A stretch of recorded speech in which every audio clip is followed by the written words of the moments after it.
मुझे छोड़ दे उसकी फिक्र करना।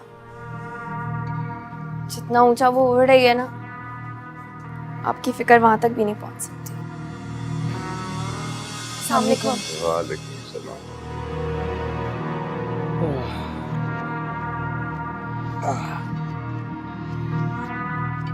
रायमा जी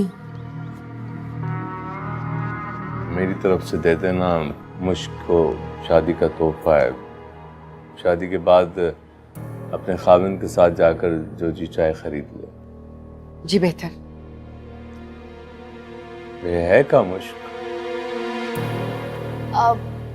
जी अब्बू जी, वो तो इर्तिजा भाई के साथ गई हैं। अम्मी को बस कह के चली गई थी कि मैं अब काम से जा रही हूँ।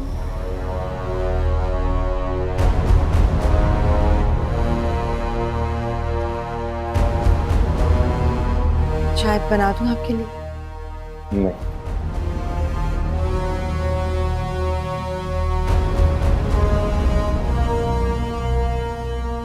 क्या जरूरत है वो सब कहने की?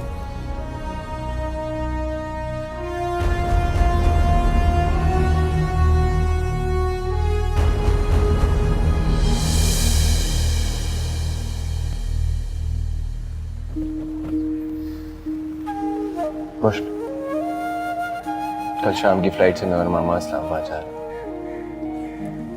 और वापस कब आएंगे? 2-4 दिन में आ जाऊंगा। पापा भी वापस आएंगे। तब 12 तारीख होगी। मैं चाहता हूँ कि तुम अपने पेरेंट्स से बात करके उनका माइंड चेंज करने की कोशिश करो।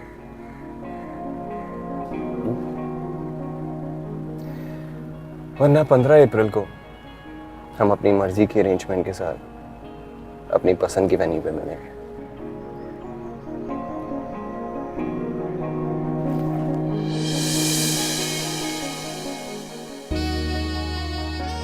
इतने सारे दिन तुम्हारे बगैर पता नहीं कैसे गुजारूंगा, लेकिन एक एक पल को गिनकर गुजारूं।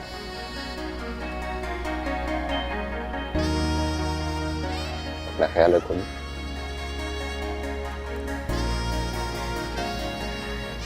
आप भी अपना ख्याल रखिएगा।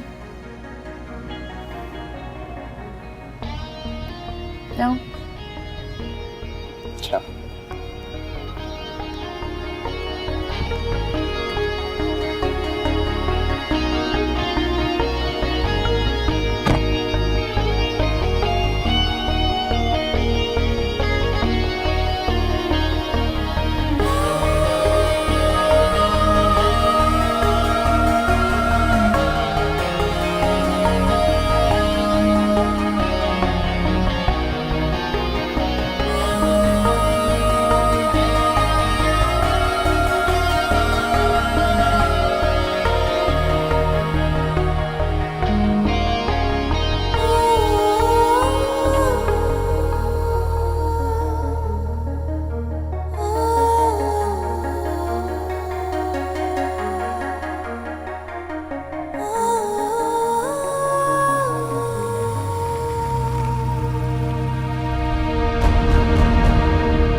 अस्सलाम वालेकुम। बहुत खूब, बड़े अच्छे लक्षण आपके। मुश्क, ये तुम्हारे अब्बू जी ने दिया है चेक, तुम्हारी शादी का तोहफा।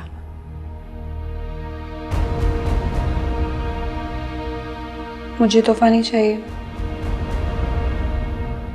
अपनी बेटी समझ के मुझे इस घर से रुखसत करते तो मुझे उनका दिया हुआ तोहफा अपनी जान से भी अजीज होता।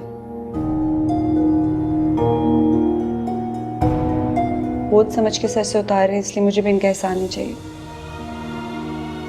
अंबर के लिए रख लीजिए, काम आ जाएगा।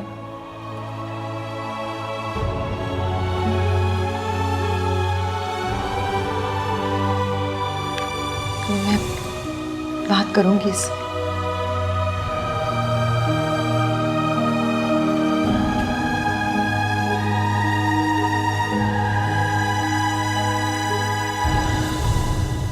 मुश्क, तुम अच्छा खासा हवाओं में उड़ रही हो, थोड़ा नीचे आ जाओ ताकि अपने खूनी रिश्तों की ना शक्लें देख सको, उन पर लिखे हुए दुख, कर्ब, बेबसी सबकी तहरीरें पढ़ सको। तालीम हासिल करने निकली थी इस घर से, अरे तुम्हें तो जो कुछ आता भी था ना वो भी फरामोश कर बैठी हो। और ये कोई उस मोहब्बत का नशा नहीं है, ये उस दौलत का नशा है जो फिलहाल सिर्फ इर्तिजा भाई के घर तक है और तुम्हारे दस्तरस में भी नहीं।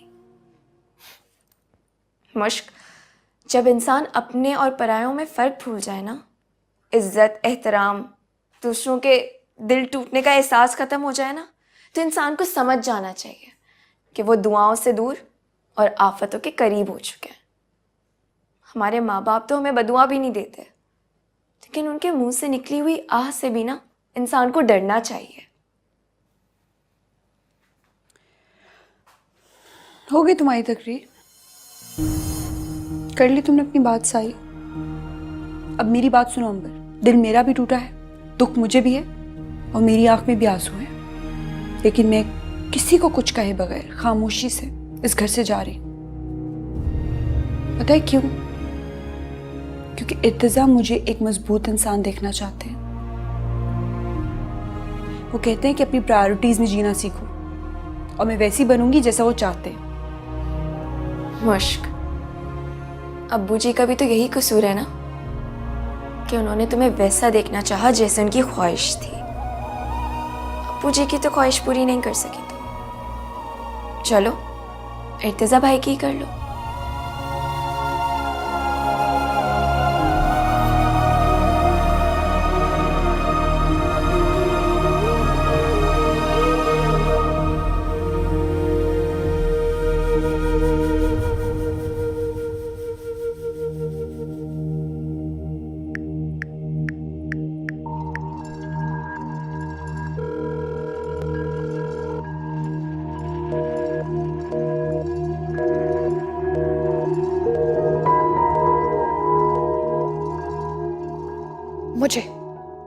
मुझे इग्नोर कर रही हो मुश्क? कर लो, कितना इग्नोर करोगी तुम मुझे? मैं तुम्हारी बदकिस्मती का दूसरा नाम हूं। मुझसे फरार मुमकिन नहीं है, तुम्हें मुझसे नजरें मिलानी होंगी।